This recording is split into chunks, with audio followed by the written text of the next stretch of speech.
This is WrestleMania 13 here on Recreated.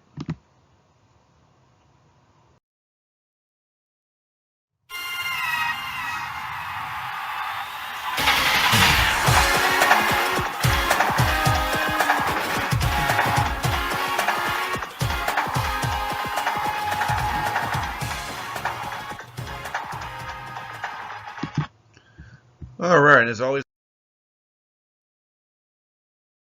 I want to thank you for joining us. If you've been watching these, this is the 13th one. A few facts before we begin this show. The event took place on March 23rd, 1997, for the Rosemont Horizon in Chicago suburb of Rosemont, Illinois. The attendance was only 18,197 people, not the biggest venue. 26 wrestlers took place at this event, and as always, we're going to see if we can recreate this 100% or if we're going to fall short. So, a few rules. I'll only be reviewing matches that made TV. At the end, we're going to run the stats and find out. We're not including custom figures. It must be retail released, either online or in store, or some of those new smaller companies that have been producing people like T'Challa Toys and whatnot. So I will be including that stuff. I'm talking about custom, like you basically pay a huge amount of money potentially, and somebody takes used parts or parts from other existing wrestling figures, strips them down to the bare bones, repaints them, however they need to do it, even add clay or whatever it is. Point is, it's got to be mass released or marketed for mass release. Let's begin. So,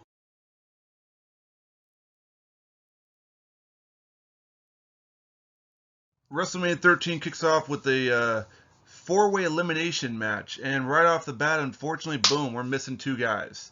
We don't have Doug Furnas or Phil LaFron. We do have the Godwins, we have the Headbangers, and we have the Blackjacks. Obviously, they're not in the proper attire. You can see right there the Godwins are wearing something entirely different. You can get the Southern Justice looking more or less. It's their heel-looking run. Headbangers, your guess is as good as mine. I couldn't really find any photos on that. And as far as the Blackjacks, Bradshaw and Wyndham, they're pretty authentic. It's just you can't remove the hats. They're glued onto the top of their heads. But on to the second match, we've got the Sultan, aka Rikishi, versus Rocky Maivia. And as you can see right here, I pretty much found the authentic looking attires. Now, I couldn't see the front of the Sultan shirt. I mean, it might have been red or it might be a two-tone color. I can't tell. Someone says, well, you should just watch the wrestling matches. I don't have the peacock, as Jim Cornette or somebody else would say. I'm not going to pay for that thing. I did have the WWE Network. It's no longer here. So, and I'm told that the Peacock is a terrible platform for wrestling. But can you recreate it? Yes. Then we've got WrestleMania 13 Match 3. And I might get some flack here because you can see Goldust is not wearing the proper face paint. In general, that Goldust is pretty close to authentic. That's also the only way you get Marlena. And you can see that the attire is almost there.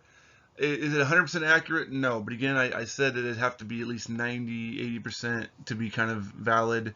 Obviously, Triple H is there, Chyna's there, and I think that's what Chyna kind of was wearing at that night. She might not have the chains over it, but essentially you can recreate this match. Will it be exact? No, back then Jax didn't make 100% accurate representation. They made close, but times were different, technology was different.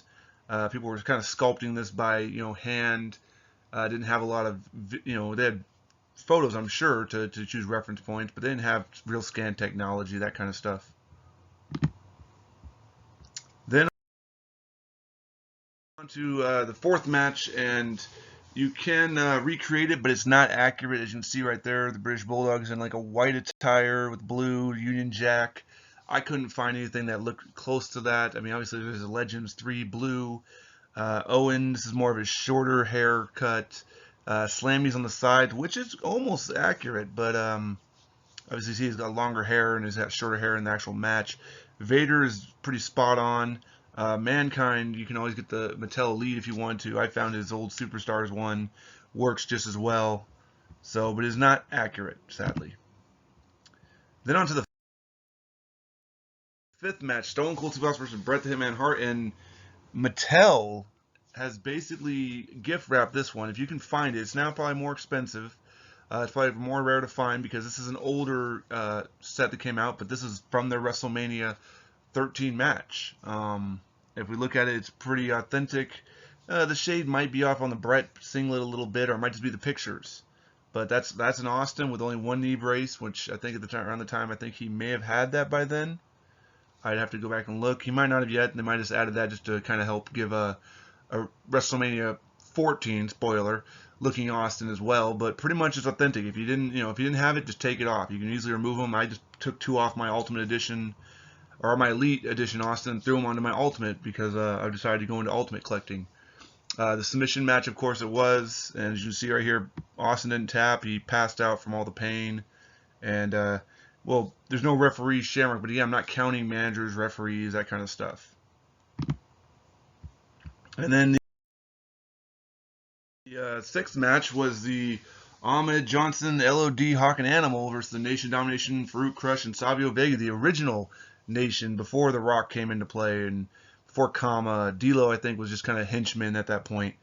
And I thought at first it may not be accurate, but then I went looking at the photos. I was able to find a Savio Vega figure, or Savio Vega photo. He's wearing a black shirt. He's got black jeans. That's very close. That's a special edition. That's probably represented from his time in that match. Hawk and Animal, right there. You got the LOD. Jakks Pacific made them. Mattel has not made that version yet. Ahmed, Jakks, of course, is the only one that ever made Ahmed, and that's very accurate. Of course, he doesn't have the shoulder pads, but I'm not counting entrance attire necessarily. I'm not counting match attire. Farouk, of course, you can get his Mattel Elite form. Crush, the only version of Crush they have is this one in that look. Kind of wish that Mattel would go and dip into some more Kona Crush or the evil Japanese sympathizer Crush.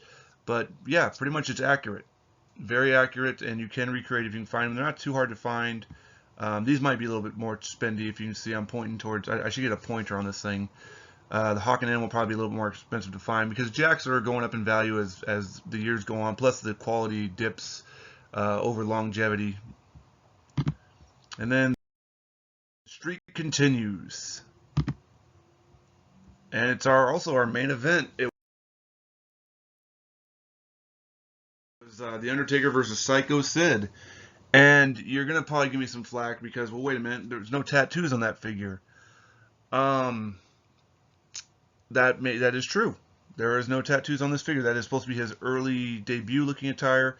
I did find that Jakks does have the gray sleeve tattoo Undertaker. However, the picture, when I tried to upload the picture or find a decent one, they were usually really scuffed up or just really, really bad. So essentially I was like, okay, well, let's consider the attire.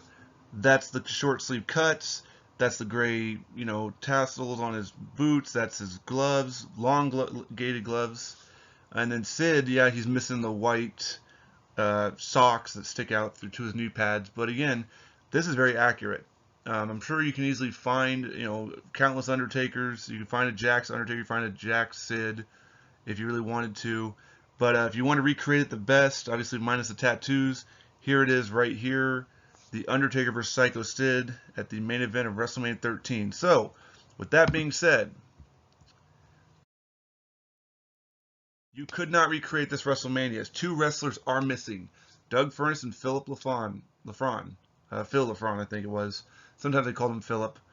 At least when I was, doing some research or whatever. I remember these guys vaguely. They were a solid tag team that was just very technical, but not really entertaining other than some moves they were doing, which at the time was groundbreaking.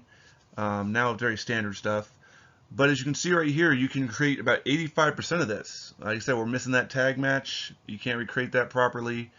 The best bet if you want to recreate the most, you're going to probably want to get Jakks figures because they have 24 figures at 92%. I forgot to highlight that, and I apologize. Mattel came in second. Hasbro came in with 5 figures.